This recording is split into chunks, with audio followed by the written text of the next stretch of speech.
Bueno, pues comenzamos con la grabación, como siempre, día 25 de marzo, son las 7:04 ahora mismo de la tarde. Y bueno, hoy teníamos un programa, había invitado había invitado a un par de historiadores también para hablar sobre la conquista musulmana de la península ibérica. Y No, me bueno, parece que el tema no era ese. sí, ya. Al-Ándalus se considera un paraíso o no. Totalmente, sí, y que de esa conquista, bueno, todo lo que sucedió después y cómo fueron esos siglos, ¿no? De estancia aquí en la península. Pero bueno, tiene mucho que ver. Pero al final no hemos tenido suerte porque no he tenido ni respuesta. No sé si es que le ha pasado algo a este hombre. Pero bueno, tenemos a don Alfredo y se ha unido a nosotros José, que es un gran amigo mío. Así que muy buenas tardes a ambos. Bueno, Pero repetid, por favor, repetid, porque yo no lo sabía. ¿Cómo era lo que ha dicho que es el tema de la conferencia exactamente? que Al-Ándalus no fue un paraíso. No fue un Vale, paraíso. vale, totalmente. Bueno, pues, pero yo sí quisiera empezar un poco si queréis, con lo que fue la conquista, 711, si queréis, cómo transcurrió esa primera llegada de los musulmanes, si queréis, al principio un poco, y Sí, luego ya hablamos de Andalucía.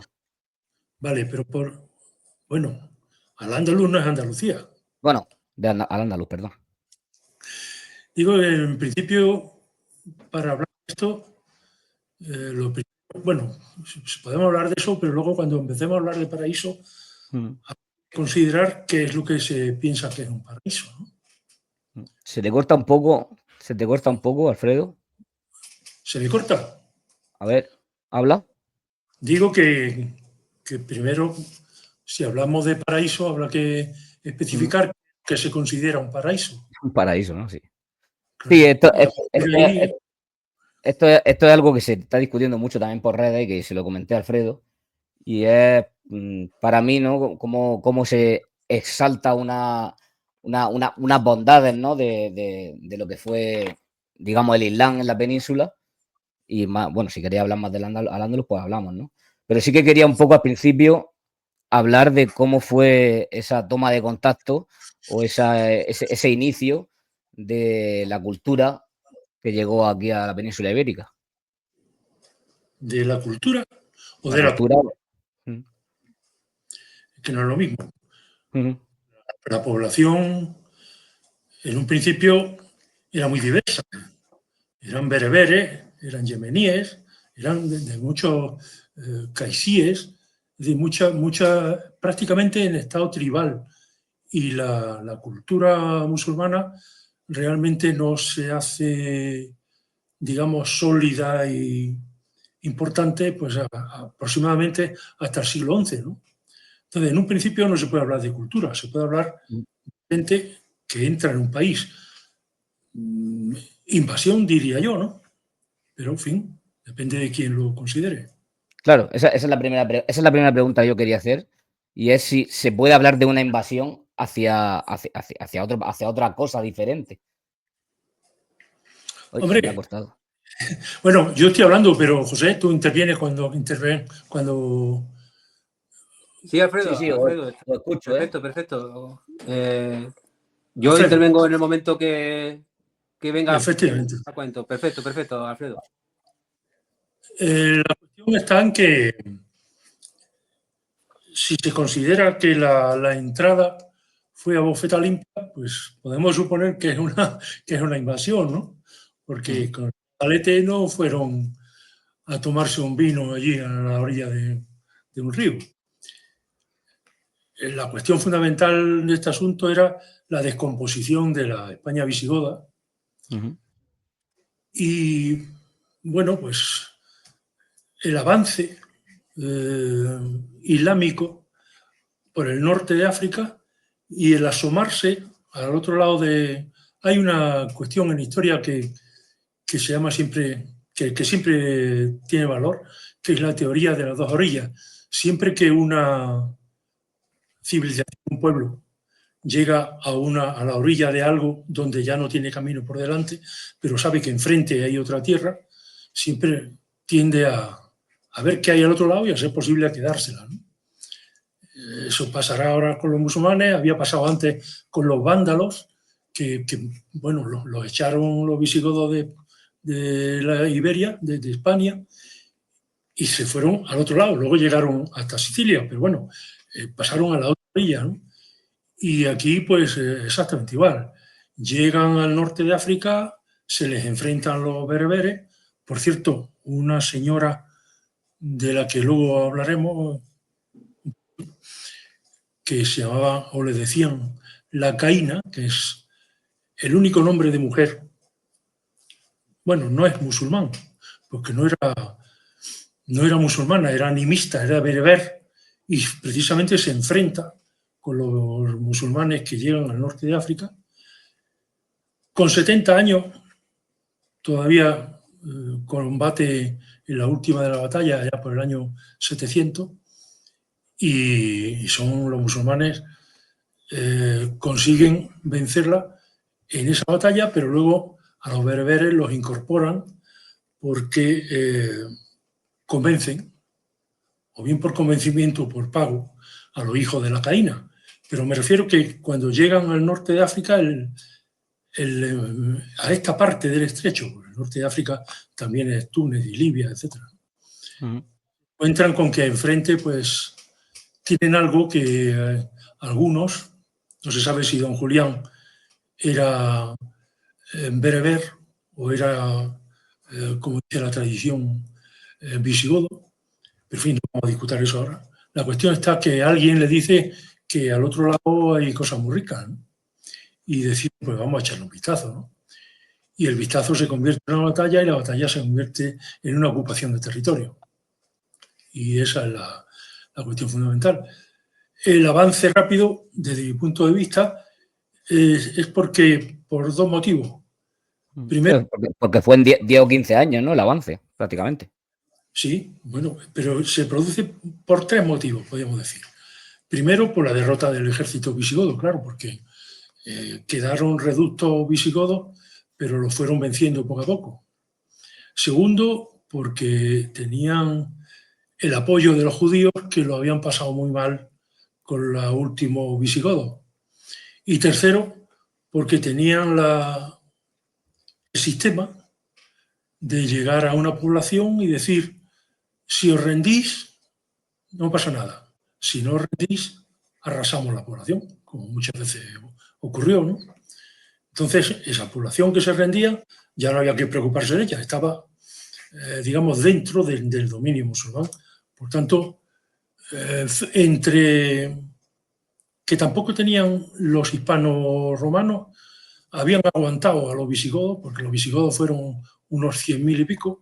Los musulmanes se supone que entran en España entre 30.000 y 50.000, según autores, y por tanto los hispanorromanos en ese momento eran 4 millones. Visigodos 100.000, hispanorromanos 4 millones, y 30.000 o 50.000 musulmanes. No tenía sentido que sea una conquista violenta absolutamente, sino una rendición total de la población, porque a la población hispano-romana le daba exactamente casi igual, porque la última parte visigoda ya sí eran cristianos, católicos, pero le daba realmente igual que el dominador fuese visigodo o que fuese musulmán. Lo que pasa es que, bueno, en ese aspecto, la consecuencia es que el visigodo no exigía que los hispanos se convirtieran al arrianismo y el musulmán sí exigía que se convirtieran al Islam. Entonces, la diferencia se vería posteriormente con los grupos sociales que quedaron integrados dentro del Islam, ¿no? Y esa es la razón del avance rápido, creo yo. José, si quieres...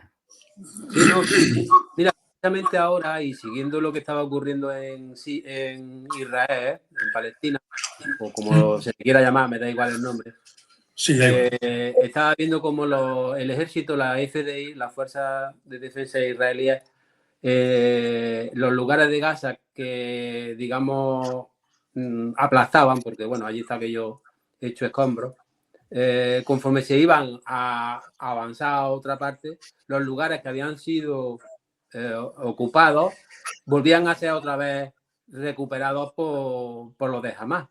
Entonces, cuando tú llegas a un sitio, si no tienes gente para colonizar, no puedes, si tienes que seguir ahora a otra zona, abandona la anterior y la anterior se te queda otra vez como estaba antes de haber entrado allí. Entonces, el mismo hecho de la conquista, que se dice conquista, pero que sinceramente yo no lo veo conquista, porque además hablé con un argelino y a ellos le enseñan, claro, a ellos también le enseñan la historia de Al-Ándalus desde el punto de vista de ellos. Pero lo mismo que a mí me enseñaron en la escuelita, que Córdoba fue la capital del mundo, a ellos también les enseñaban lo que fue Córdoba. De hecho, hay grupos de Mauritania que vienen a Córdoba a llevarse cordobeses para allá. Los invitan y los llevan a, bueno, casi diría que agasajarnos, ¿no? Y exclusivamente cordobeses. Y ellos hablan de Córdoba y hablaban que todo el norte de África entero se conquistó en 23 años. Entonces, claro, no es posible que haya una conquista, porque no podría. Si hay un sometimiento militar, hay una resistencia, hay un tiempo, y además, sobre todo, tienes que colonizar, porque no basta con que tú mates, ¿qué haces? ¿Lo matas a todos? Si lo dejas vivo, vuelven otra vez a ser cristianos. A no ser que los ponga ahí, los sujetes con gente musulmana y de policía. Pero eso... Entonces, realmente yo la propia conquista sí, termina, no la José. veo conquista, yo veo una absorción. Porque realmente la filosofía que se transmitió fue tan hermosa que simplemente bueno, fue un regalo, así como yo lo entiendo. Si me dejáis, si a medida que vayamos avanzando, diremos algunas cosas que demuestran que no fue ningún regalo. Es decir, que primero la rapidez, porque hay que recordar que prácticamente en menos de 100 años llegan a la península ibérica, ¿no? Entonces, la rapidez del avance musulmán es por la descomposición absoluta del Imperio Romano. Pasando suevos, vándalos, bueno, los suevos se quedaron aquí, pero vándalos y alanos pasando por el norte de África, lo que había era una descomposición absoluta en que si España fue Hispania es porque había un ejército, digamos, mercenario de los romanos, que eran los visigodos, que de pronto su misión fundamental era luchar contra los suevos, y de pronto se encontraron con que Roma desaparece. Entonces ya no son mercenarios de nadie y se quedan aquí, pero era un ejército. Eso no ocurre en el norte de África. En el norte de África la descomposición del Imperio Romano es total. Por eso el avance musulmán es mucho más rápido. Aparte de que hay una cuestión, digamos, de matiz, porque sabemos que los musulmanes dividen el mundo en dos partes, Dar al-Islam y Dar al-Harb. Dar al-Islam es todo lo que pertenece al Islam, Dar al-Harb es todo lo que no es Islam, pero tiene que serlo. Es decir, el objetivo fundamental del islamista no era el mismo que el del visigodo. Era que tú o te conviertes o mueres. De hecho, hay creo que la tengo por aquí, una sura.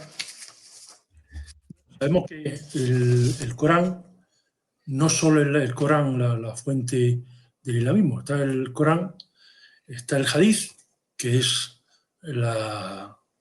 digamos, la jurisprudencia que posterior al Islam crean los islamistas, y las dos cosas juntas forman la sunna, que es la tradición, ¿no? Pues hay un hadith, no sé si lo tengo por aquí puesto en algún sitio,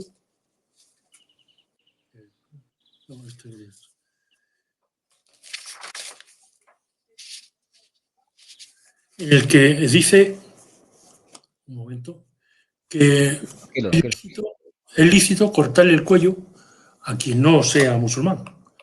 Y si no sé, vamos a ver. Tengo varios hadices respecto a la intención. En uno de los hadices dice exactamente así. Narró Abu Huraira, que es uno de los comentaristas. Dice, el enviado de Alá dijo, se me ha ordenado combatir a la gente hasta que digan, nadie tiene derecho a ser adorado salvo Alá. Otro hadith que dice, narró Jubair bin Hayya. Omar envió a los musulmanes a los grandes países para combatir a los paganos. Nuestro profeta, el mensajero de nuestro Señor, nos ha ordenado luchar contra vosotros hasta que adoréis a Alá o paguéis tributo, que es exactamente lo que ocurrió en la península ibérica. Es decir, las sociedades mozárabes, es decir, los cristianos que quedaron dentro del Islam, tenían una carga absoluta de impuestos, tenían un impuesto personal y otro impuesto por posesiones. Los musulmanes no. Por eso la población hispano-romana se fue arabizando, se fue islamizando, con tal de no pagar impuestos. Pero vamos, a lo que vamos en aquello del pacifismo y del regalo. Otra, era legítima la conversión bajo pena de muerte. Narra Qais. Jair llegó al Yemen y le dijo a un hombre, da testimonio de que nadie tiene derecho a ser adorado excepto Alá o te cortaré el cuello. Siguiente hadith. Narró Abdullah. El profeta recitaba la sura An-Nahm en la Meca y se postró mientras la recitaba. Los que estaban con él hicieron lo mismo, salvo un anciano que levantó un puñado de tierra hasta su frente y dijo, ya es bastante para mí. Es decir, no se podía agachar el hombre. Más tarde, dice Abdullah, que lo habían matado como a un infiel. Y respecto a la yihad, otro hadith, narró Khalid bin Midam. El profeta dijo, se perdonarán los pecados del primer ejército de mis seguidores que invada la ciudad de César. Se refería a Roma, claro. Como vemos aquí, la idea del Islam no era la protección, aunque dhimmi, la palabra dhimmi, que es la que le dan a los que quedan bajo su dominio, algunos lo traducen como protegido, también se puede traducir como tolerado, pero es protegido o tolerado en tanto no vayan en absoluto contra el Islam, sino es pena de muerte, ¿no?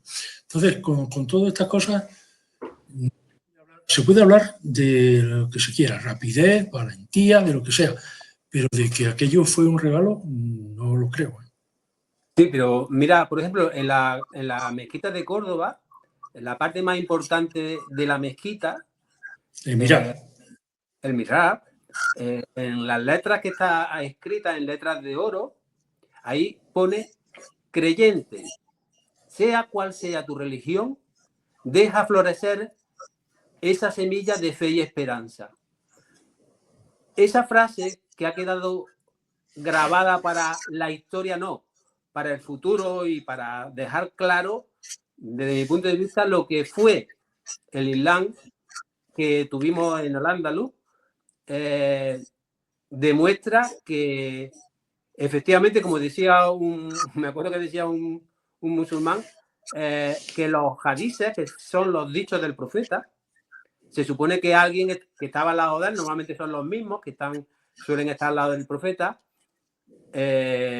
Si juntara todos los hadices, necesitaría 5 vidas para poder decirlos todos. Entonces... Sí, hay publicado 25 tomos de ellos, sí.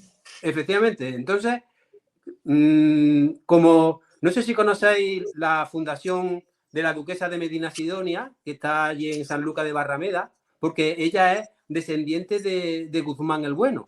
Ella es descendiente directa de Guzmán el Bueno y conserva... Bueno, eso es como yo, que me llamo Vilches Díaz, soy descendiente del Cid, ¿no? No, ella ha hecho una fundación con 6 millones de legajos que conserva desde entonces. De hecho, ella tiene facturas de la época, incluso anteriores. Y ella tiene constancia escrita. Ella es la escucha un perro. descendiente de ella. Se No escucha por un el perro nombre, por ahí, pero... ¿no? ¿Qué? ¿Se escucha un perro? Sí, hijo, sí. Ah, Lo siento, pero a ver si se calla un poco, porque no puedo evitarlo, la verdad. A mí no me molesta, ¿eh?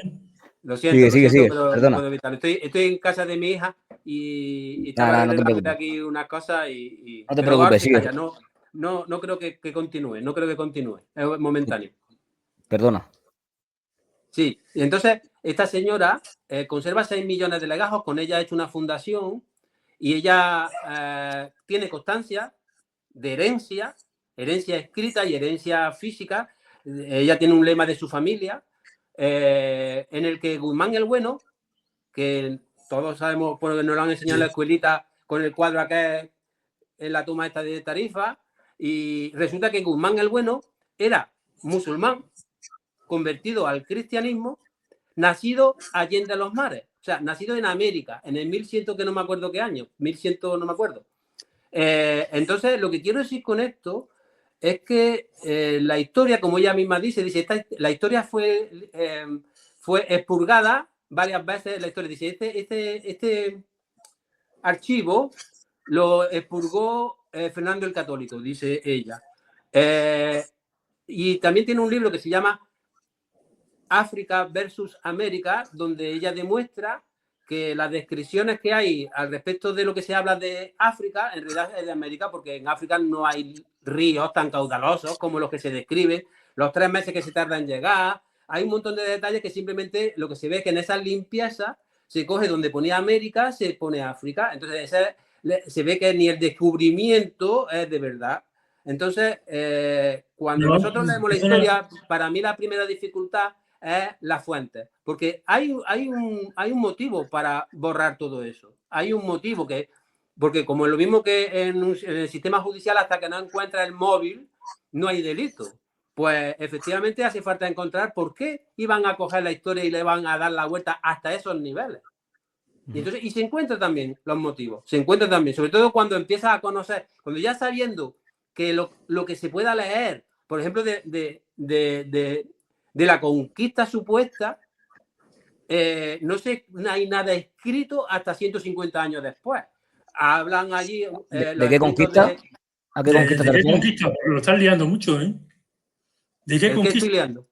¿De qué conquista dices? Conquista?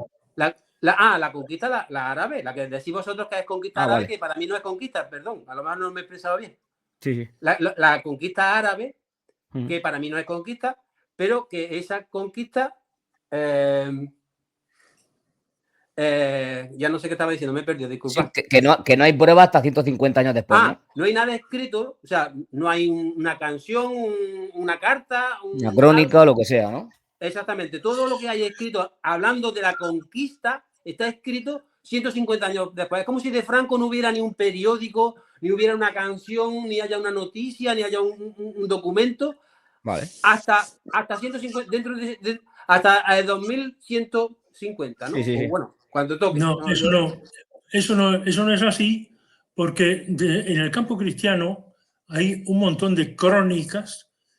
Hablemos solo, ya que hablas de 150 años, hablemos solo de la Alta Edad Media, es decir, desde el siglo VIII al siglo X, ¿no?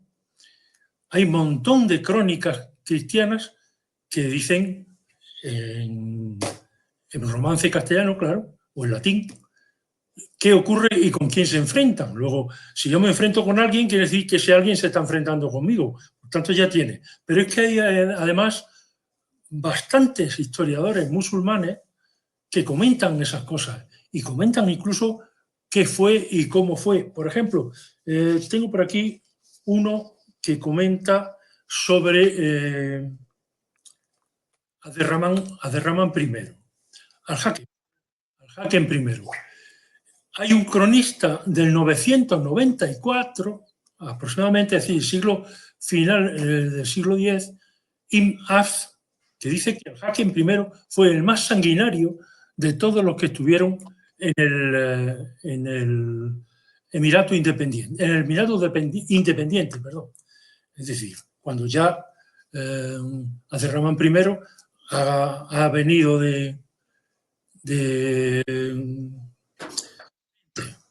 Entonces, si Al-Hakem I hay un cronista que dice que fue el más sanguinario, como él, hay otro montón de cronistas musulmanes que están hablando de la conquista. Es decir, eso de que no se escribió hasta 150 años después no es cierto en absoluto. Este, por ejemplo, es de 200 años después. Este cronista que usted me menciona, Alfredo, es de 200 años después. Es lo que vengo a decir. Sí, bueno, pero es que como el tema no era ese, sino la cuestión del paraíso, que es para lo que, bueno, de que íbamos a hablar, no el de la conquista, pues si hubiese sido de la conquista, le hubiera traído mucho más cronistas musulmanes contemporáneos de la época. Por ejemplo, en cualquier momento me interesaría, Alfredo, disculpe, en cualquier momento me gustaría verlo porque parece ser que no son directos de la época, o sea, son que yo hablo de aquella época, estando en otra, pero directos de la época, me gustaría verlo, ¿no? Si es así, me gustaría que usted pues me sacara. para eso no tiene más que estudiar historia en los libros serios y verá cómo los cronistas existen. No es cuestión ni momento aquí en hablar de eso, porque no es de eso de lo que íbamos a hablar. Es decir, lo que se puede desprender de si aquello fue conquista o no fue conquista, de si fue maravilloso o no, es de lo que íbamos a hablar hoy. Por ejemplo, la palabra tolerancia, que hoy se utiliza mucho, no tiene el significado que hoy se emplea. Hoy tolerancia es aceptación, mientras que en aquella época el tolerar significa soportar a alguien, es decir, no estás en absoluto de acuerdo con esa persona, pero te aguanto. Es muy distinto. Es decir, el aislamiento de los grupos que quedaron dentro del Islam, mozárabes e incluso muladíes saben que son los cristianos convertidos al Islam, esos grupos, y por supuesto judíos, era como un apartheid, es decir, como el apartheid de Sudáfrica, pues igual. Era alguien que existía, pero que era totalmente ajeno al conjunto social. Eso no es un paraíso, ¿eh? Porque al que se salía de ahí se lo cepillaban o le castigaban. Por ejemplo, a los cristianos, el proceso por impiedad, es decir, por negarse o negar algo del Islam, era automáticamente veredicto de muerte. Por eso los mártires de Córdoba son mártires porque no aceptan el Islam. Es decir, el hecho de que tú no puedas vivir tu fe con la misma libertad con que estaba en tu tiempo, pues significa que eso no es un paraíso, es una permanente carga. Las deportaciones de cristianos, sobre todo en época almorávide y almohade, al norte de África, fueron continuas. De hecho, a partir de la época almohade, las comunidades católicas cristianas no existen ya dentro del Islam. Han desaparecido por completo. Bien porque han huido, no se huye de un sitio donde se está bien, han huido al norte con los cristianos porque han sido deportados al norte de África. Tengo uno de los mártires de Córdoba. Existe, si se lee en un libro que ha escrito Gloria Lora, que se llama Mozárabes en la España medieval, se dan cuenta de por qué había bastantes cositas escritas al respecto en aquella época. Bueno, pues este clérigo eulogio que fue decapitado dentro de los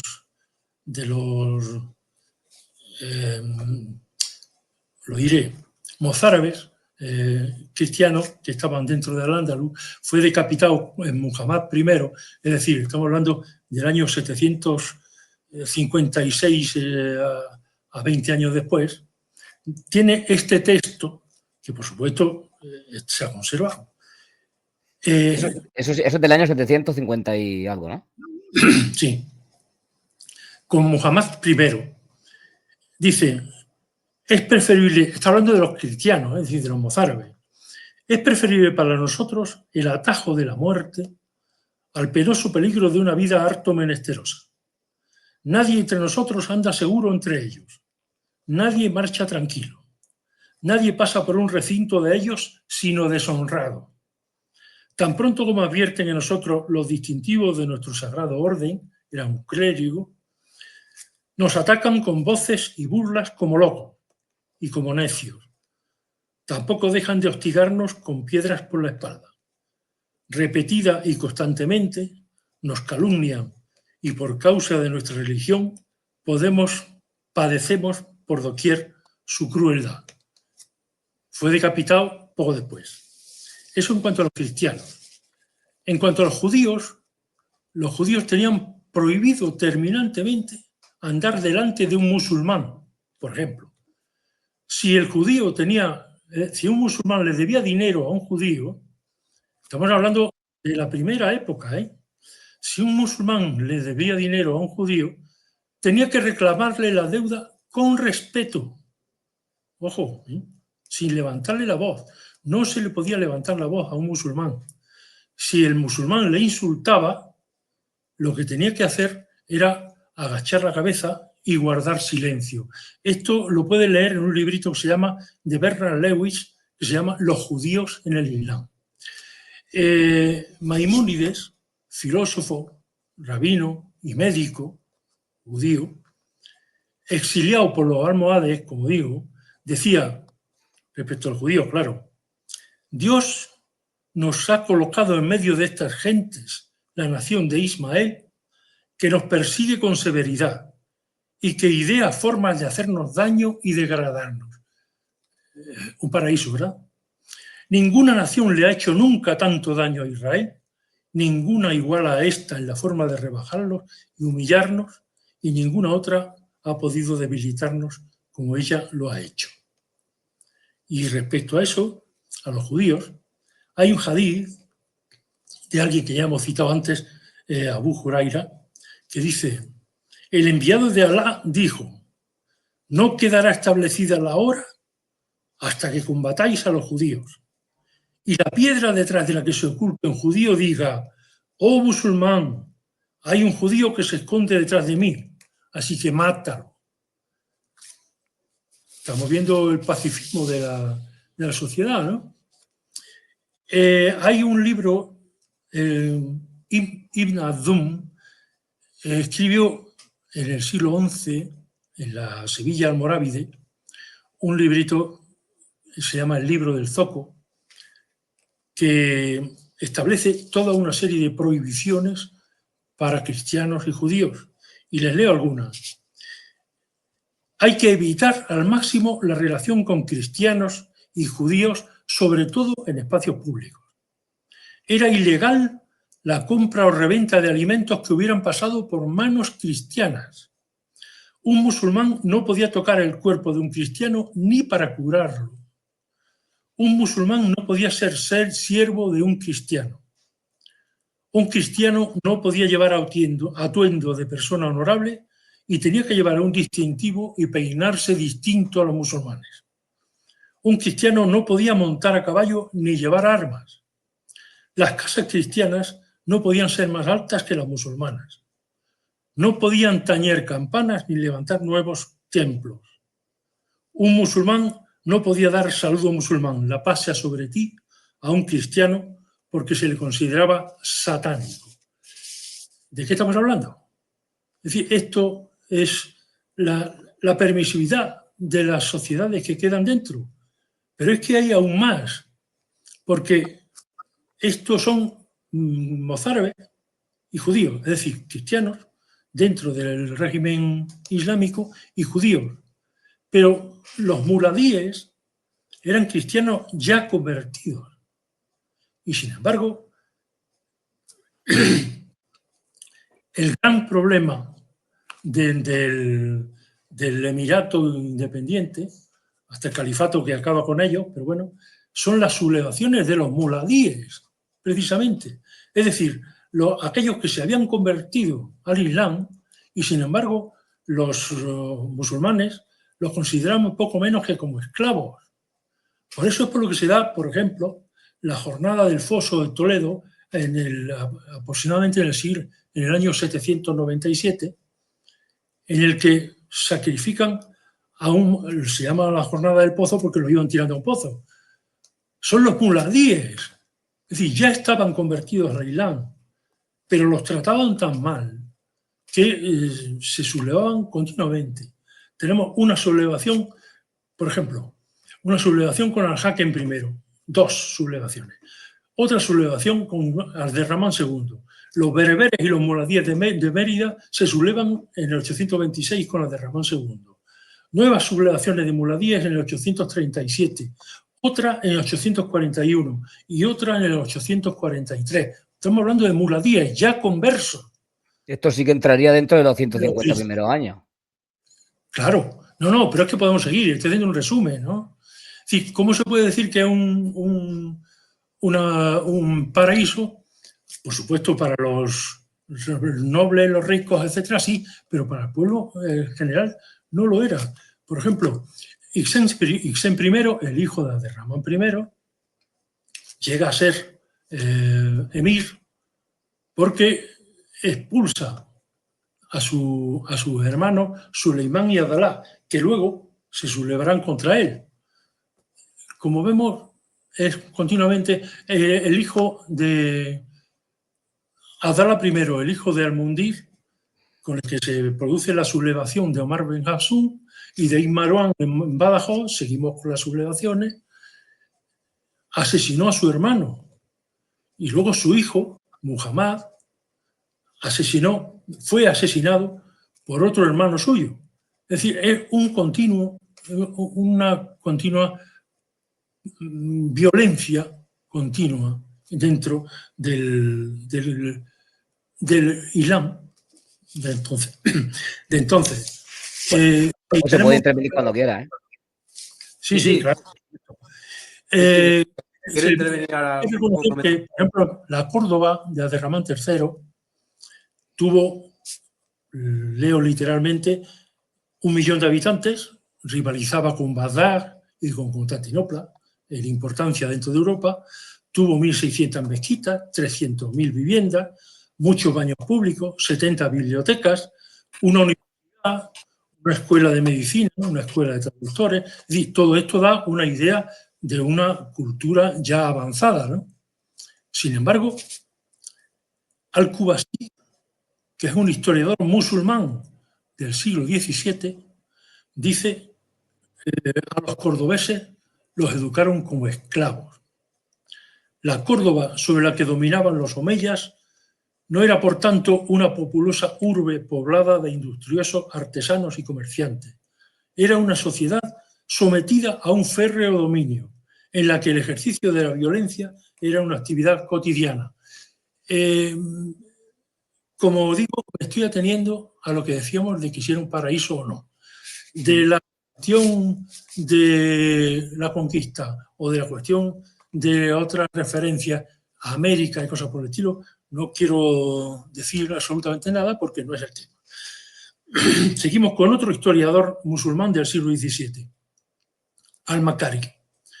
Siempre que se decía que alguien que estudiaba filosofía se le tachaba de hereje y se le reprimía. Y si daba un mal paso, le lapidaban o quemaban antes de que se enterara el sultán. O lo mataban para complacer al populacho. Frecuentemente los gobernantes ordenaban quemar los libros de tal jaez si se encontraban. Y eso me lleva a otra cuestión. Es cierto que con Abderramán III había 70 bibliotecas dentro de Córdoba. Con su hijo Al-Hakem, lo que había era todavía mejor, porque la biblioteca del Hakem tenía 400.000 volúmenes y se necesitaban, creo que era 30 o 40 folios, lo que hoy llamaríamos folios, solo para el índice de esa biblioteca. Es decir, era una auténtica maravilla. Por cierto, José, casi no se te ve. Sí.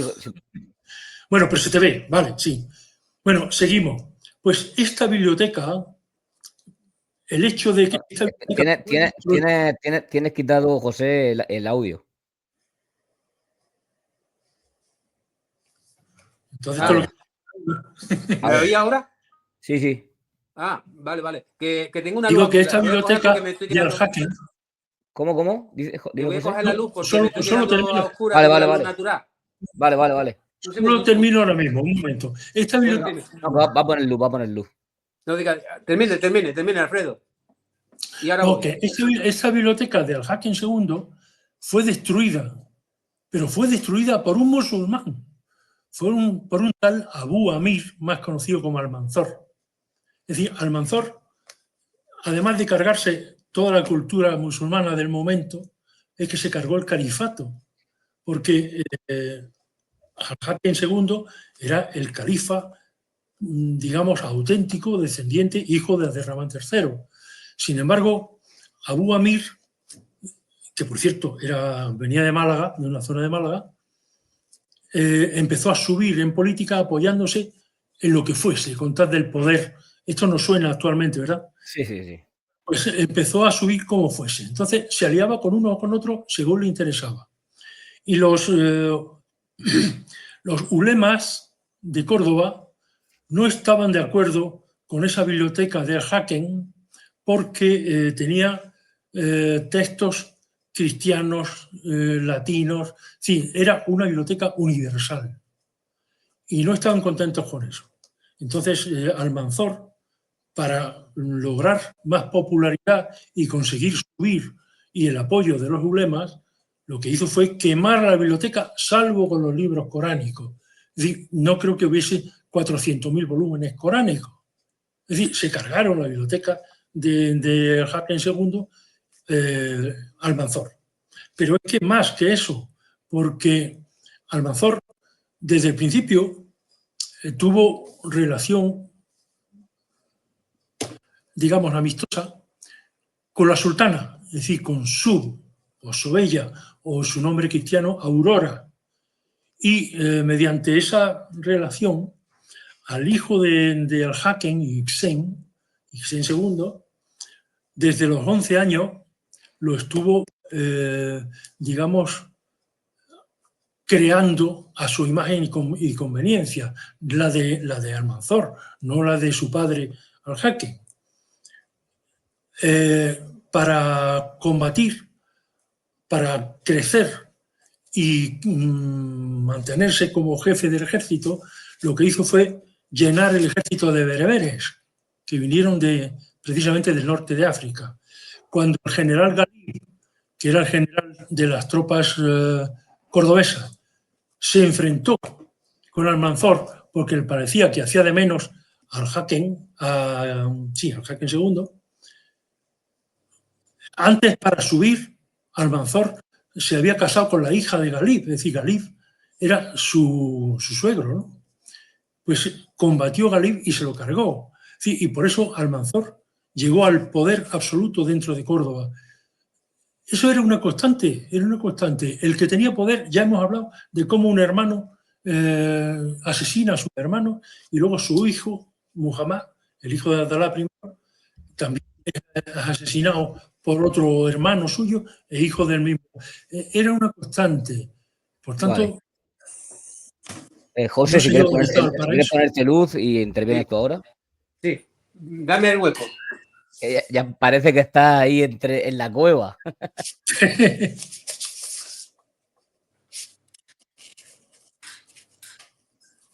Bueno, al final sí que has dado unos datos de los primeros 150 años, que también era lo que estaba preguntando José también. Estamos hablando de que el califato termina en el 91. A ver, se me ve así mejor, ¿verdad? Sí, ahí perfecto. Sí, perfecto. Sí. Quería decir unas cuantas cosas de las cosas que había comentado. Sí. A ver si me acuerdo. Sí. Lo primero que, al respecto de lo que yo dije de los 150 años, era de que las fuentes que mencionaban del siglo XVII, del siglo XVI, del siglo XIV, al respecto de la conquista, no hay ninguna hasta 150 años después. Entonces, es que no hay fuentes dentro de la conquista, no están las fuentes que hablen de la conquista. Que sí la hay, que sí la hay. Que sí la hay. Mira, pero lo que yo dije, bueno, que en algún momento que me gustaría comprobarlo. De hecho, hay islamistas que reta a mostrarlo y todavía no se han mostrado. Pero de todas maneras... Hay hispanistas que estarían dispuestos a decir eso, por supuesto. Simplemente, es muy fácil. Mira, aquí está escrito en esto, está en la biblioteca tal, y está el texto escrito por no sé qué, y aquí está la fecha. Ya está, lo vemos y listo. Es simple. Pero sí que ha nombrado también textos de los 750 y algo y demás. Vamos a verlo. No, digo los que ha citado Alfredo. Pero vamos a verlo, porque parece ser que no están. Ha dicho incluso o son copias o son cosas que no. Ha dicho incluso en el libro donde vienen. Pero vamos a ver, hay un libro que se llama Conquistadores, Emires y Califas, de Eduardo Manzano, que se puede leer. Pero Eduardo Manzano es de ahora, hablando sobre... Es que yo sepa, no hay nadie vivo de aquella época, ¿eh? Por eso, las fuentes, estamos hablando de fuentes. Pero, no, que no hay nadie vivo. Pues me dices, este es el libro de ahora. Claro, lo ha escrito ahora, por eso está escribiendo el libro. Pero las fuentes, ya he dicho, que son montones de fuentes de la historia en aquel momento. Y hay montones de historiadores. Pues parece ser que no. Simplemente es muy fácil. Eso es muy fácil, no hay que discutirlo. Bueno, no, lo fácil... Vamos a por ello. Lo fácil... Que yo me desplazo, habitualmente lo fácil... a Granada y voy a verla a donde haga falta. Vamos a verla. Sí, bueno. Para lo fácil, no es la primera vez que se conecta. Lo que ha citado Alfredo son textos de libros de ahora, pero con fuentes de entonces. Pues esas fuentes, que vamos a verlas, porque parece ser que no están. Te ha nombrado el libro. Que se habla. Bueno, vamos a ver. Vamos a ver, José. Correcto, Alfredo, si yo he llegado a que la veamos, a que lo comprobemos. Pero vamos a ver. Tiene el libro para consultarlo. No, el libro no. No hace falta la fuente. Pero que la fuente viene en el libro, José. Vale. Ya te entiendo. Que compre el libro, vea dónde es la fuente y la vea. En cada libro se citan las fuentes. Y hay montones de cosas en las que veámoslo. Yo me compro el libro y cuando veamos la fuente de lo que dice, vamos a ver dónde están y vamos a ver si están allí. Es lo único. Un momento. Parece que no están. Parece que no están porque se han solicitado y no están. Pero bueno, creo que de todas maneras, es lo que quiero decir que antes comentó Moisés. Que dice, es que esto es de 150 años. No. Mencionaste temas mencionados ahora. No. De la época de aquella que se menciona de aquella. Pero si queréis, lo dejamos simplemente. No, yo lo que me refiero esperando a verlo y comprobarlo. Lo comprobamos. Un momento. Yo no sé. Un momento. A ver, cuando se hace una carrera de historia, se tira 5 o mucho más años estudiando las fuentes. ¿Directamente? Claro, directamente. ¿Cuáles son? Dígame una de las que usted haya leído de la época que sea anterior, que sea de la época. Dígame una que haya visto usted. Y yo le creo. Usted me dice, yo he leído esto. Que era porque es igual, que da lo mismo, si no me va a creer hasta que la vea. Porque no, yo le creo a usted. Usted dígame que usted ha leído una fuente. Vamos a ver, mira, no pienso seguir discutiendo con esto. Yo tampoco. No, pues eso. Entonces vamos, si no le importa, nos remitimos a lo que estábamos... Quería contestar más cosas que había dicho. Quería contestar más cosas Un momento, antes de que siga José. Lo que yo te quiero decir, José, es que él ha leído citas textuales de un libro con fuentes de la época. De hecho, ha dicho los años. Año 757 creo que ha sido, otros 800 y algo. O sea, de los primeros 150 años. No, tiene que decir tal texto escrito por tal, tal y tiene la fecha cuál. ¿Lo ha dicho? No le damos más vueltas. Simplemente quiero ver. Eso sí, efectivamente. Puedes consultarlo cuando quieras, claro. Se ha buscado, simplemente lo dejamos pendiente. Si están, y si no están, no están. Simplemente. Claro. Es muy simple. Y además no tiene más como ha dicho usted, Alfredo, vamos a dejarlo porque no es muy simple esto. Vale. Se ve y ya Yo, está. si lo que estoy diciendo no le supone demostración de que aquello no fue un paraíso, que es de lo que estamos hablando, si el hecho de que esté citando hadith, que forma parte de la junto con el Corán, de lo que es la sunna musulmana, si quiere, seguiré citándole No, ahora sí. perdone, Alfredo. Es que, verá, es lo que ya lo dije antes y creí que se había entendido. Ahora, las sunnas son las costumbres, son los hechos del profeta. Y los hadices son los dichos del profeta.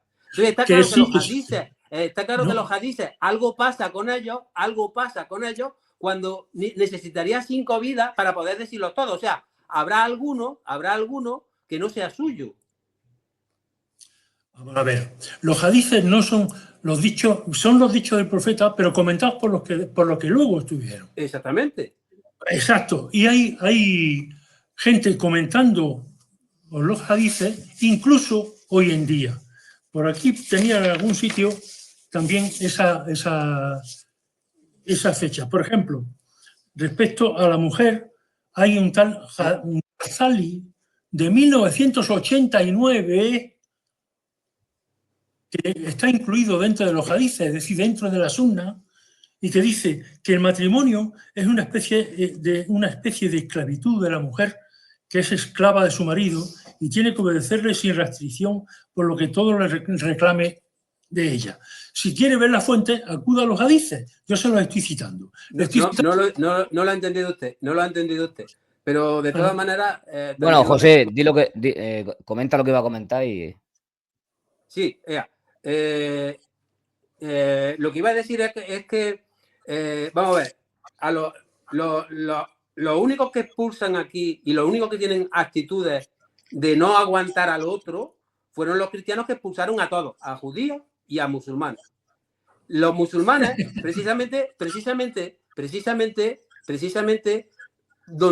cuando son expulsados los judíos, ¿a dónde se van? Cuando los judíos fueron expulsados de España, de Francia, de Italia, de Polonia, de todos los países, varias veces, cada 20 años eran expulsados de algún país. ¿Y a dónde fueron? Cuando eran expulsados, ¿a dónde iban? ¿A dónde acabaron yendo los judíos? Precisamente fueron a acabar en Marruecos, en Libia, acabaron en Siria, acabaron en Líbano, acabaron en todos los países islámicos. ¿Habéis escuchado alguna expulsión de judíos de un país islámico? Jamás. Entonces, claro. ¿por qué se van a países islámicos si son tan maltratados? ¿Por qué se van allí si son tan maltratados? Tú entonces niegas que los musulmanes... ¿Niegas que los musulmanes cuando estuvieron en la península ibérica expulsaban a judíos? Claro que sí. Por total. A ver, primero, aquí pasa lo mismo que estamos viendo ahora mismo que está pasando en Israel, o lo que está pasando en la guerra de Ucrania, que te están contando que Putin es muy malo, que te están contando que Putin es muy malo, pero luego estamos viendo la realidad por otros caminos. Entonces, hay una versión, y efectivamente aquí se acabó con el imperio,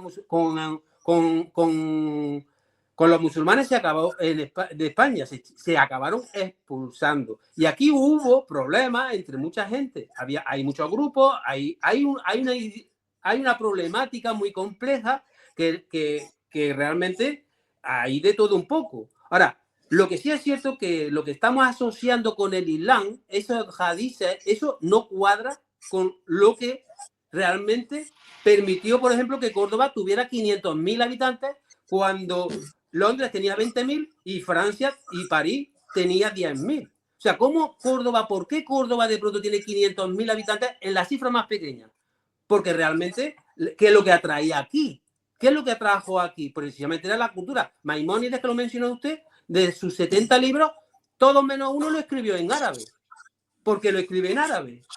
Porque era la lengua culta. Era como el inglés ahora. Era la lengua culta. De hecho, los números que tenemos nosotros ahora mismo son precisamente sus números, porque eran ellos los científicos, los amantes de la sabiduría. Todos conocemos la hospitalidad árabe, que realmente cualquiera que coge una moto y sale en YouTube diciendo, mira, estoy en Siria, mira, estoy en Líbano, mira, y lo que habla es el trato exquisito, refinadísimo que siempre han tenido los musulmanes con todo el mundo. Pero y eso entonces, no es verdad. es contrario No a es la verdad, filosofía Jesús. que se está intentando No, plantear. no cambie las cosas. Una cosa es la cultura y otra cosa es el trato. Creo haberle leído antes que efectivamente en Córdoba había 1 millón de habitantes, en las mezquitas y todas esas cosas. Pero también le he dicho que Al-Kubasi, un musulmán, dice que la Córdoba en la que dominaban los omeyas no es por tanto una populosa urbe poblada de industriosos, sino una ciudad sometida a un férreo dominio. Es que si no hay dominio, si cuando el califato está en su máximo poder, es porque tiene un férreo dominio de los que están dentro y de los Y que lo están fuera. metieron a la fuerza. Lo No metieron a estamos la hablando fuerza, de ¿no? los cristianos. Ahí lo tenían encerrado con una cerca. No los tenían, no, solamente con la fuerza. Fíjese que cuando Abderramán III llega al poder, hasta ese momento creo haber dicho ya más de una vez que se estaban produciendo continuas sublevaciones de muladíes, de bereberes. Precisamente la sublevación fundamental de los bereberes contra Córdoba fue lo que causó una cosa que se llama el vacío estratégico del Duero, que fue lo que aprovecharon los cristianos para bajar. Entonces, si me está diciendo, cuando llegó Abderramán III y el máximo de la cultura califal islámica en España, quiere decir que tenía a todo el mundo, acabó con las rebeliones de los muladíes, acabó con la de los bereberes, acabó incluso con la de Omar Ben Hafsun, que llevaba desde 3 reinados anteriores. Sí, Abderramán III consigue el poder total. Y es ese poder total el que luego quiere aprovechar Almanzor. Entonces, ese poder total significaba que aquí se hace lo que yo digo y se acabó. Entonces, para los que estaban siguiéndole su cuerda, como hoy en día en algunos casos y en algunos sitios, pues era fenomenal, porque tenían bibliotecas, pero no había libertad para los que estaban dentro y no eran de esa opinión. No había libertad ninguna para los que no confirmaban o no hablaban con esa teoría ni con esa religión.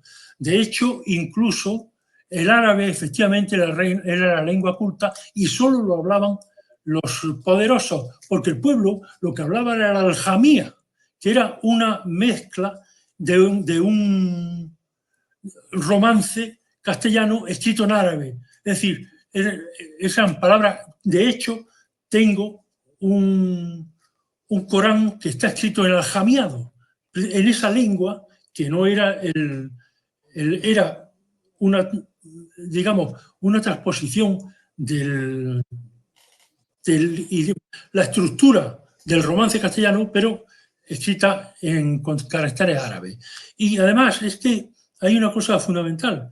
La población, cuando los musulmanes entran en España, entre los 30.000 y 50.000 que hemos hablado antes, mantienen a esas poblaciones no por tolerancia, sino porque los necesitaban.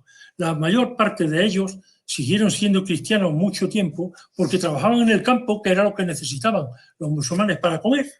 Es decir, y luego, a partir de ahí, como ya hemos dicho, se fueron islamizando, se convirtieron en muladíes porque no pagaban impuestos. Simplemente por eso, porque no pagaban la cantidad de impuestos que pagaban los cristianos y los judíos. Yo quiero hacer una pregunta.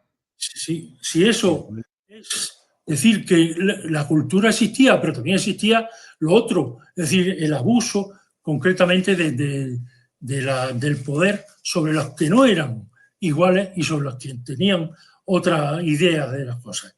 De hecho, una de las cuestiones fundamentales por las que almorávides y almohades vienen contra los taifas hay 2 acusaciones. Una, porque eran malos musulmanes porque agobiaban a sus poblaciones con impuestos, y la segunda, porque se habían acostumbrado a cosas que no permitía el Islam, como por ejemplo beber vino y cosas por el estilo. Entonces, ¿cuál es el auténtico musulmán?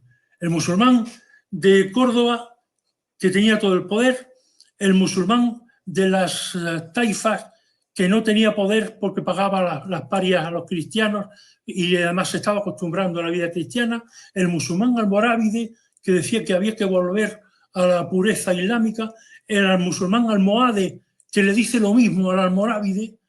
¿Cuál es el auténtico musulmán?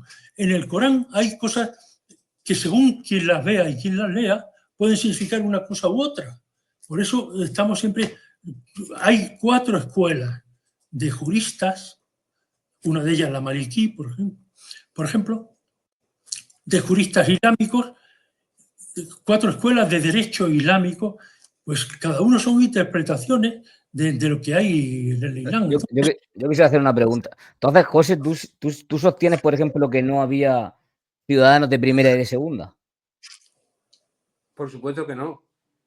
De hecho, ahí la manera de jugar, de hecho, date cuenta que los árabes eran rubios con ojos azules, algo que se ha borrado de la historia, pero aún aparece en algún cuadro y ahora se ven batallas donde todos los árabes eran rubios o pelirrojos con ojos claros.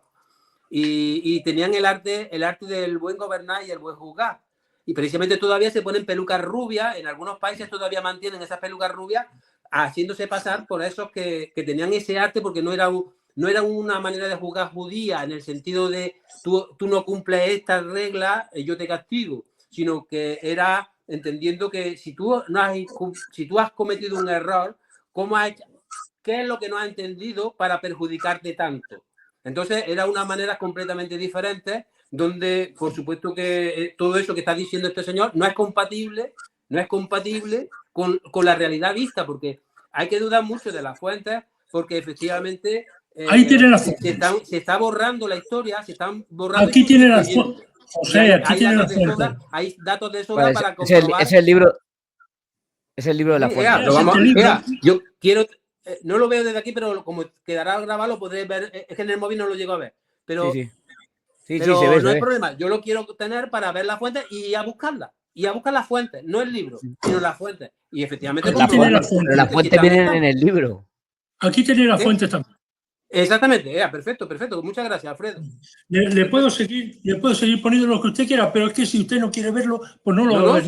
Si lo que quiero es verlo. Lo que usted no va a ver son las crónicas, porque usted no sabe árabe. Y usted no va a ver las crónicas árabes. Esa es otra. Además, la lengua que se hablaba en aquella época...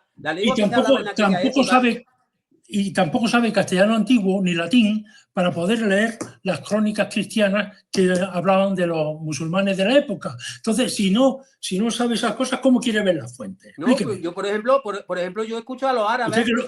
Mi amigo árabe, mi amigo argelino que me contaba la historia que él, porque a él también le ha enseñado en la escuela lo de Guzmán el Bueno, pero desde su lado, ¿entiendes? Entonces me hablaba, por ejemplo, que cuando los cristianos recuperaron Córdoba, pues esa biblioteca enormísima que efectivamente existió, le dicen, en la escuela le enseñan esto a él, lo mismo que a nosotros nos enseñan los de Guzmán el Bueno, pues en la escuelita a ellos le enseñan que los libros de esa biblioteca, cuando llegaron los cristianos, la tiraron al río y los caballos podían pasar por encima de los libros de una orilla a la otra del Guadalquivir.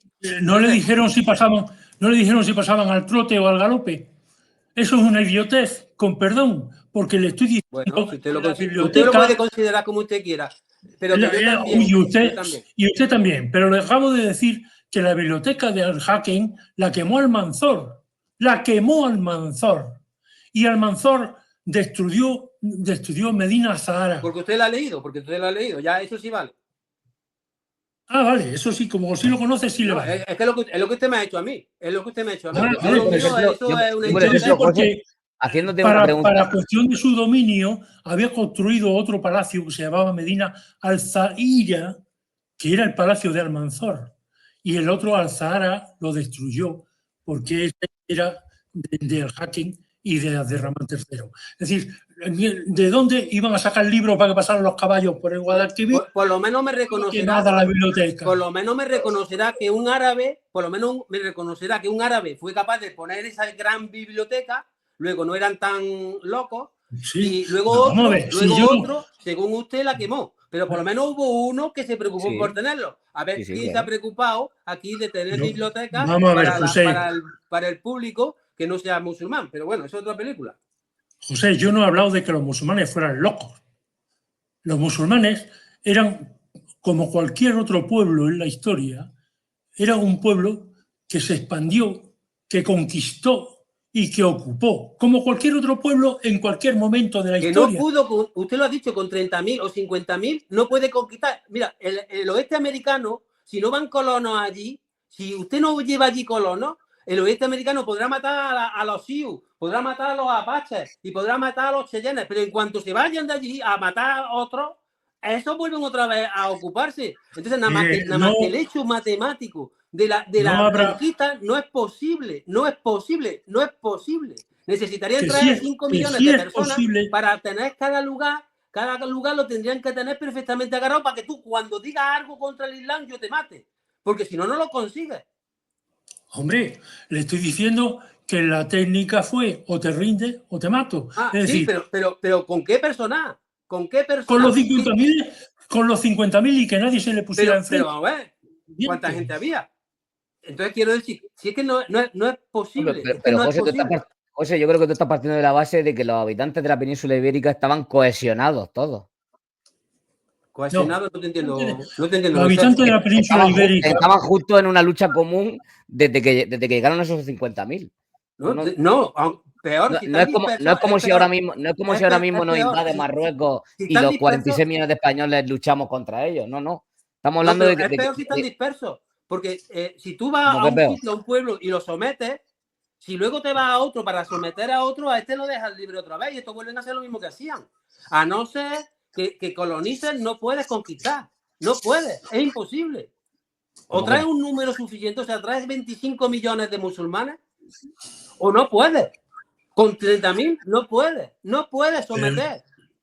Perdone, se está viendo en otros campos de los que cuando quiera hablamos, pero ya que habla y ha puesto el ejemplo de los colonos norteamericanos, porque supongo que se refiere a los norteamericanos, se le ha olvidado que aquellos, cuando llegan ellos, hace un siglo que ya estaban allí los españoles, pero en fin, en los archivos de Indias, la documentación de los archivos de India indican que América durante todo el siglo XVI fueron 125.000 españoles por siglo.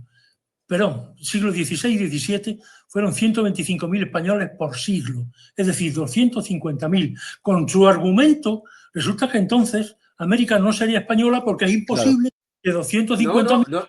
No lo entendió, Alfredo. Que se lo explique Moisés. Yo lo que vengo a decir precisamente eso, que allí sí se colonizó, allí sí se pudo meter la cultura, expulsar a los indios y meterlos en reserva. Pero si eran menos. Fueron todo eso. Porque fueron esa cantidad de gente. Pero si no va a estar esa cantidad de gente, no puedes hacerlo. Es lo que vengo a decir. No, pero está mezclando, por favor. Yo es que no, si no se sigue una estructura, estoy acostumbrado a ir poco a poco y a basarme en una cosa para llegar a otra, pero mezclando continuamente no se puede hacer eso. Le estoy poniendo el ejemplo de los 250.000 españoles que viajaron a América. ¿Por qué se quedaron en América? Porque los indios que estaban en América, la mayor parte de los indios que estaban en América, les pareció más interesante quedarse con los españoles que el otro, que es exactamente lo que ocurrió en la península. Entonces, la península, la conquista no estriba, la rapidez de la conquista fue porque a los hispanorromanos o hispanovisigodos que estaban allí no estaban de acuerdo tampoco con los ocupantes visigodos. Por tanto, les daba lo mismo un ocupante visigodo que un musulmán. Pero como le dije al principio, un visigodo no obligaban a convertirse al arrianismo y un musulmán sí obligaba a convertirse al Islam.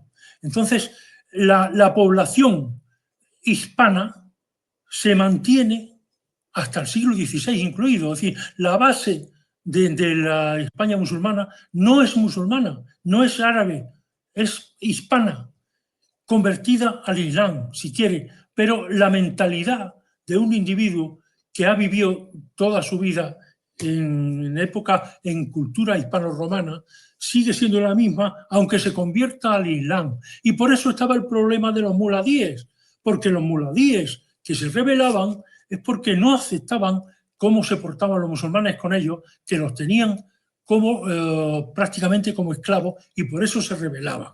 Entonces, si me estás diciendo que todo eso no significa nada, que los cientos de muertos no significa nada, que cuando un ulema después de combatir contra los cristianos, amontonaban las cabezas y desde lo alto de ese montón predicaba a los musulmanes. Todo eso no es violencia, todo eso no es conquista, todo eso es pacifismo. Hombre, por Dios, vamos a dejarlo ya de... que yo estoy de acuerdo que eso es violencia, pues claro. Lo que hay que ver es quién hizo esa violencia. Es lo que hay que ver quién hizo. Ahora mismo estamos viendo lo mismo que está ocurriendo ahora mismo en Siria, en Israel, con lo que está ocurriendo es eso, pero no precisamente por ellos. No precisamente por ello. De hecho, en árabe no existe la palabra conquistar. Es que ni siquiera existe la palabra conquistar. La palabra que más se parece a la palabra conquistar en árabe es levantar un lugar de un yugo. Ya, vale. Y viene a significar. Bueno, y efectivamente, perdone, Alfredo. Y además tiene usted razón, que efectivamente para poder interpretar los hadices y para poder leer todo esto hay que leerlo en árabe. Si no lo lees en árabe no comprenden nada. No comprenden nada. Y efectivamente la lengua que se hablaba en aquella época, que todavía lo recuerda la gente que estudia ladino, que todavía los judíos, que se sienten víctimas del Islam, pues resulta que todavía recuerdan como si fuera una época idílica. O sea, si quieren aprender ladino, que no sirve para nada aprender ahora ladino, pero nada más que por intentar transportarse a través del lenguaje por la época aquella maravillosísima, y todavía estudian el ladino para poder sentir a los dichos, a los poemas, a las canciones de la época que no pueden surgir en un ambiente como el que usted describe. Una pregunta, antes de nada, Alfredo, ya vamos terminando. Por pura lógica, si tan fantástico era ese momento en la península ibérica, ¿por qué expulsan a los musulmanes entonces? ¿Expulsan a los musulmanes? ¿Los cristianos? Precisamente sí. por eso. Si tan a gusto estaban. Pero ¿quién los expulsa? Sí, los cristianos. Exactamente. Entonces, ellos no estaban a gusto con eso. Pero ¿por qué no estaban a gusto con el Islam? Porque ellos lo que buscan es una dominación. Precisamente, para mí el cristianismo, eso no vamos a entrar ahí, pero para mí el cristianismo es una rama del judaísmo. Entonces, ¿y qué buscaban los islamistas? ¿Que el pacifismo? Por supuesto, efectivamente, ya lo he dicho que viene hasta en la mezquita de Córdoba el centro de su filosofía de vida. O sea, tú me estás diciendo por pura lógica. Y en la Alhambra de Granada está llena de sola del vencedor. Por favor, un momento. Tú me estás diciendo que hay personas que llegan desde el norte de África vamos a quitarlo de conquista, da igual, y se instauran en la península ibérica y los mismos habitantes de la península ibérica los expulsan. No, es que no son los habitantes los aman. De hecho, todavía quieren recordar hasta la lengua que se hablaba allí. Lo que lo expulsan es un poder que efectivamente esa maravilla no la pueden soportar tan cerca. Por envidia. No, por dominación. Por dominación. La dominación que hoy sufrimos. La dominación que hoy te hace que a ti te corten el YouTube cuando tú digas una serie de palabras que a ellos no les gusten. Esa dominación es la que expulsó a los musulmanes y a los judíos, a los dos. Yo lo siento, creo que es perder el tiempo discutir de estas cosas porque no es absolutamente absurdo. Es decir, claro, es que resulta que los cristianos que lucharon contra los musulmanes vinieron de Marte. Es decir, no eran los cristianos que se habían retirado a Asturias, no eran los cristianos que huían de los musulmanes y se fueron sumando a los reinos cristianos. Resulta que eso no es así. Porque ¿de dónde habían venido esos cristianos? Porque los que dicen que los que fueron conquistando el sur, los que fueron conquistando el sur de Al-Ándalus.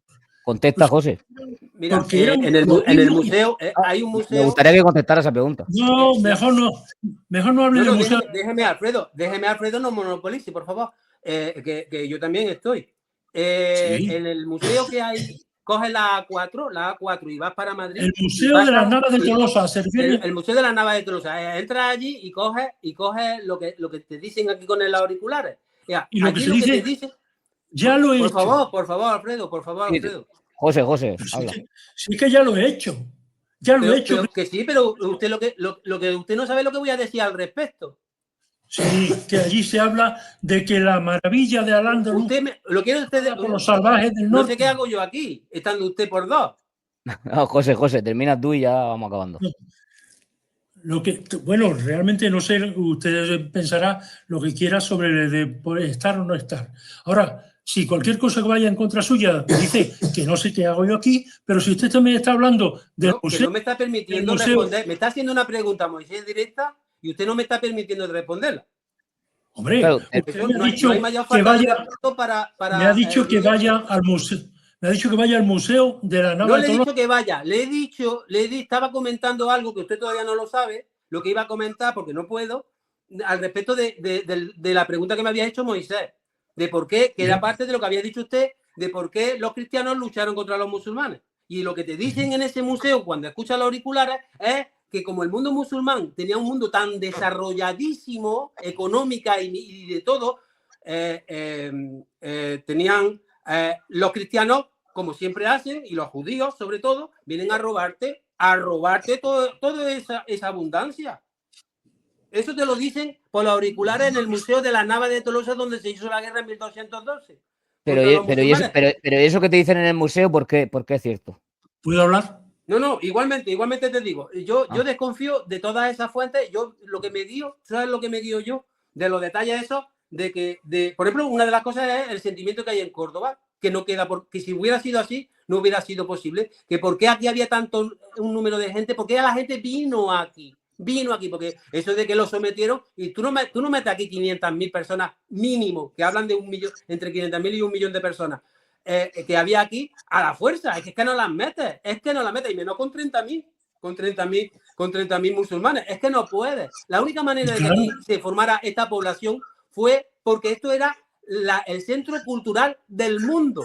El centro cultural, aquí en Córdoba se hizo el primer vuelo en el siglo IX. En el siglo IX, y Firnas hizo el primer vuelo de la historia. ¿Y quién sabe de eso? Pues mira, tiene una estatua en un cruce de Damasco y tiene una estatua así con la ala abierta en el aeropuerto de Bagdad. Pero en Córdoba ni se conoce. ¿Por qué nunca se ha hablado? Se habla de los 33 reyes godos, pero ¿por qué no se habla de la historia musulmana? No te la enseñan. ¿Por qué no te la enseñan?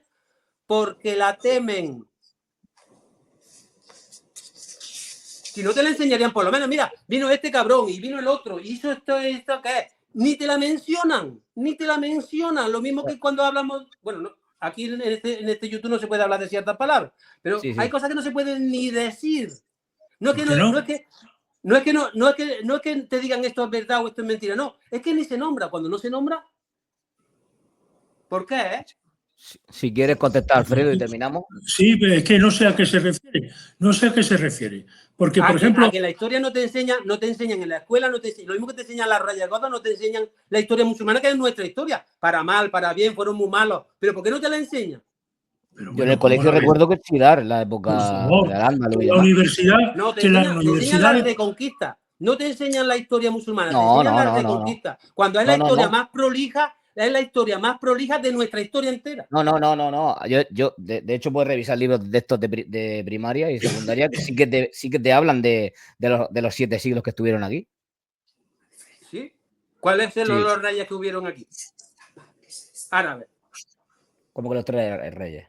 Sí, lo mismo que están los 33 reyes godos. ¿Cuáles son los no sé cuántos reyes Lo que yo te estoy diciendo es que tú coges un libro de primaria de historia y te hablan de esa época. Te hablan de la reconquista, te hablan de que... No, y te hablan de los que estaban cuando la reconquista, pero a mí no me la enseñaron, ¿eh? Bueno, pues te lo mandaré. Yo también he estado en la escuela, a mí no me la enseñaron, ¿eh? Después te lo mando. Vale, no, está bien. A ver, me gustaría verlo lo que enseña. Me gustaría ver lo que enseña. Y te voy a decir una cosa, comprendo que ahora la enseñe, porque desde que... Bueno, ahora, yo hace 20 años ya que no voy al colegio. Más de 20. ¿Pero a ti te lo enseñaron, Moisés? Sí, en primaria. Yo recuerdo en los libros de historia cómo hablaban del año 711 hasta 1492. Sí, te hablaron de la conquista árabe y te hablan de la conquista cristiana después de echarlo, de la batalla de la Nava de Tolosa y una serie de detalles. Y de Abderramán y todo eso también te hablan. ¿Pero de dónde cree usted que he sacado yo todos los datos que le he dado de Abderramán I, de Abderramán II? Hablo de la escuela, Alfredo. Hablo de la escuela. Hablo que lo mismo que te enseñan. La escuela te puede enseñar lo que sea. Porque no nos enseñan pero esa parte. En la escuela no te citan fuentes, como usted lleva toda la tarde pidiendo. Las fuentes hay que estudiarlas después. Este libro que tengo aquí, que son 2 volúmenes de Claudio Sánchez Albornoz, se llama España, un enigma histórico. Y todo ello, perdón, no, es otro del mismo autor.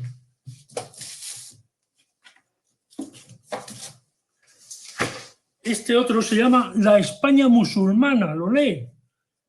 Sí, sí. Un volumen dedicado exclusivamente a fuentes árabes. Pero eso no lo enseña en la escuela, es lo que les digo, que eso en la escuela no lo enseña, eso lo estudia usted aparte.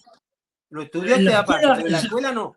Y esa es nuestra historia. En la escuela le dicen, se lo está diciendo Moisés, en la escuela le dicen lo que hay que saber en la escuela, por eso lo está diciendo Moisés.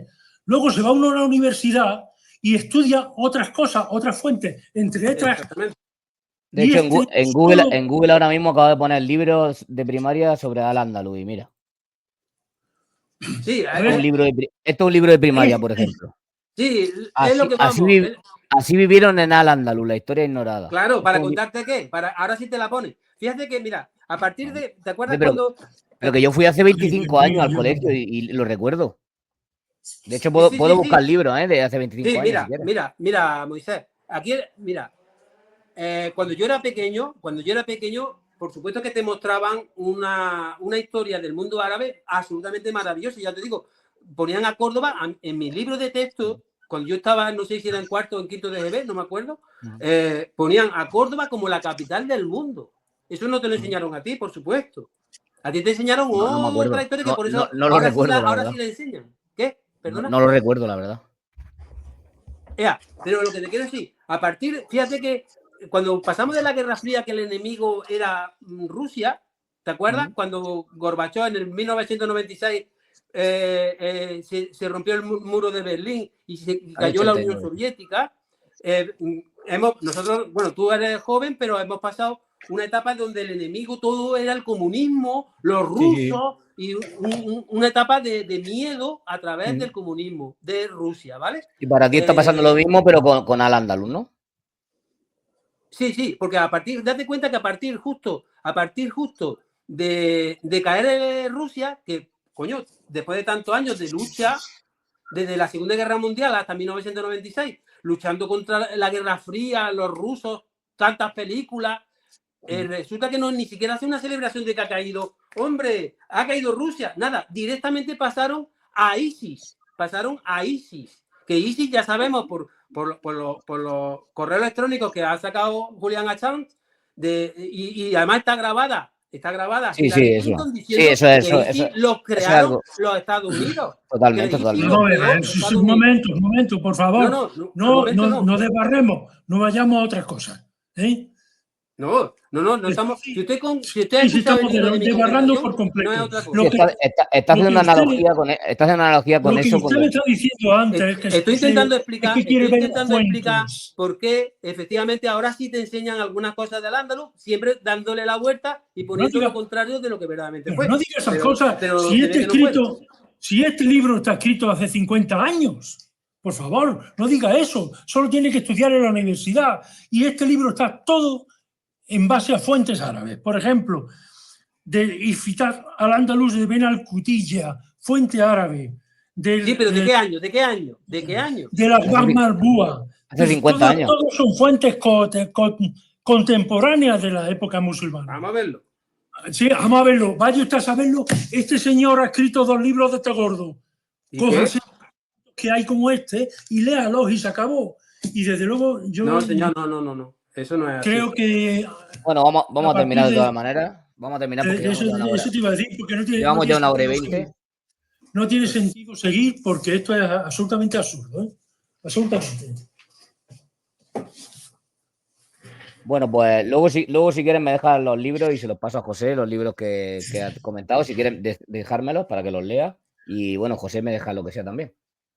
Pues son tomos así de gordo. Sí, bueno, los nombres para que los busque y vea la fuente y demás. Vale, muy bien, pero es igual. Si hay una cuestión fundamental. Todo lo que ahora se está hablando de Al-Ándalus es por el interés, tiene su origen en el siglo XIX. En el siglo XIX, cuando empiezan a venir aquí los turistas no, la gente que quería conocer España buscaba dos cosas: el bandolero andaluz y los restos de algo que ellos no conocían. Los que venían conocían el arte románico, conocían el arte gótico, pero no conocían el arte musulmán. Buscaban ese pintoresquismo, esa cosa extraordinaria que ellos no conocían, y por eso es por lo que se empieza a romantizar, a hacer romántico todo lo referente. Si es que ocurre exactamente igual con los viajeros musulmanes que hoy vienen a España. Vienen a España buscando esos orígenes de esa España musulmana, pero es que resulta que ni siquiera racialmente, porque si esos 4 millones de hispano-visigodos, lo diré, que estaban cuando se ocupa el territorio y que luego se convierten al Islam, es la misma gente, son los mismos hispano-musulmanes, De que hecho, se convierten al Islam. Hace poco ha salido un estudio genético donde dice que no hubo apenas mezclanza. Claro, pero es que esos son, primero, hay esa base hispana que se mantiene aunque se convierta a la religión musulmana. Por tanto, la raza es la misma. Claro. Además, esos musulmanes son expulsados a África y todo lo que es Hispania o España ya se rellena o se repuebla con gente del norte, pues todavía menos musulmanes. Es decir, cuando hoy en día llega aquí un musulmán y le dice, como le ha dicho al autor de ese libro que enseñaba antes, dice que una mujer morena, esto es indudablemente restos de musulmanes. No, señor, esa mujer morena era hispana. No, era hispana así desde los romanos, que eran morenos también. Eso sí que hay, eso sí que hay estudios ya genéticos y demás. No la hay. Sí, porque hay mucha gente que sostiene que nosotros todavía tenemos genética y demás, y eso sí que está demostrado. No tenemos ninguna genética musulmana, no tenemos ninguna genética árabe. Por Mire, cierto, eso es otra prueba. Nosotros los españoles fuimos a América y ya todos hablan español. Sin embargo, los árabes estuvieron aquí 7 siglos, no 500 años, sino 7 siglos, y no nos obligaron, porque una de las primeras tácticas de dominación para someter a un pueblo es cambiar el idioma. Y sin embargo, no lo hicieron. La actitud que tuvieron aquí se ve por detalles de ese tipo, que no hace falta verlo en fuentes, sino que eso son cosas que las podemos comprobar hoy en día, y vemos que esa actitud que usted está hablando, Alfredo, de lo que fue, eso no es posible, no es posible. No estaríamos así como estamos hoy. Bueno, de todas las maneras, cuando los españoles llegan a América ni siquiera tenían gramática. O sea, nosotros incluso... Es que no termino de entender, porque es que parece que no sirve para nada lo que se ha dicho hasta ahora. Lo dejamos aquí ya, que ya llevamos una hora y media. Así que nada, muchas gracias. No creo que nadie llegue a verlo entero. Yo creo que sí, ¿eh? ¿Sí? Yo creo que sí, porque esto le gusta a la gente. Pues a ver si es verdad. Bueno, un saludo a ambos y bueno, pasaré los libros que me digáis, yo los pasaré para que busquéis. Muy bien. Correcto. Un abrazo a ambos. Bueno, hasta igualmente. La próxima. A ambos también. Y perdona Alfredo porque tenía que haber especificado exactamente de qué iba a haber la charla y también he confundido yo un poco. No, es que si hubiera dicho. Sí, no, eso ha sido culpa mía. La fuente la hubiera buscado yo para decirla aquí. Claro, no sabía que iba a ser de eso, ¿no? Sí, eso ha sido culpa mía. Me he confundido. Como dije al principio, la memoria es limitada. Bueno, un abrazo, José. Hasta la próxima. Muy bien para todos.